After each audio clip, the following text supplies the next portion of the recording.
I've been guilty myself of not knowing the difference between self-esteem and confidence. And in this video I will give you 3 guidelines and an extensive breakdown of what distinctions are.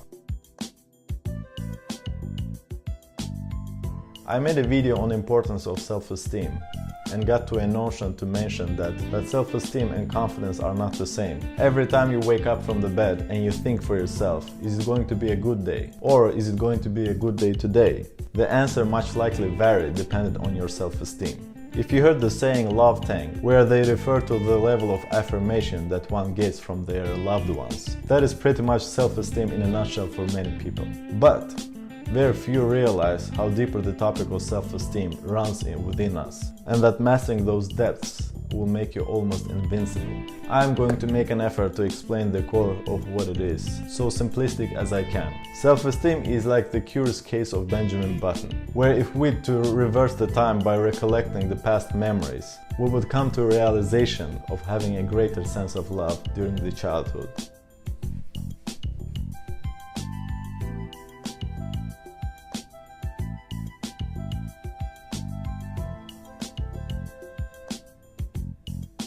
Think about it. Children have a huge sense of entitlement, and they are being as effective as possible in their exploration of the world, totally unapologetically and without any fears.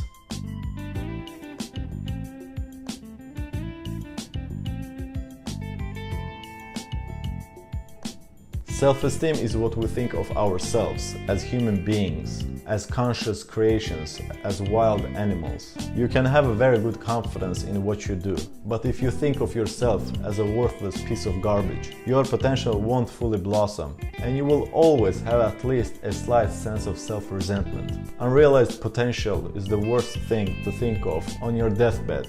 Unfortunately, a healthy self-esteem is seldomly fostered. Societies and civilizations thrive and develop by incorporating control.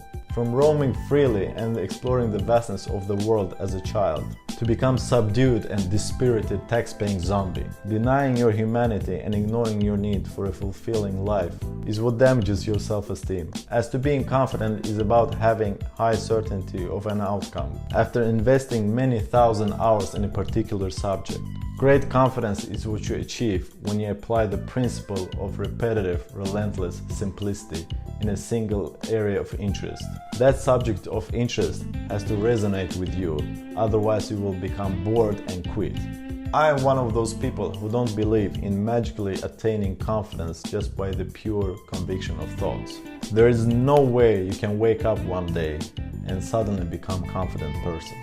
The term confidence means nothing on its own. Confidence is a referral to something. You gain confidence in conjunction with actions. Every time you hear someone mention that word, you should know that there's a skill of some kind that is baked into the expression. If you want to be a good basketball player, you have to invest the amount of time that Michael Jordan and LeBron James invested in the sport. You want to be great at painting? Read about Da Vinci and get shocked at the level of detail that man was particular about. If you want to be good with women and become modern day Don Juan or Casanova, you have to study and practice by interacting with lots of women.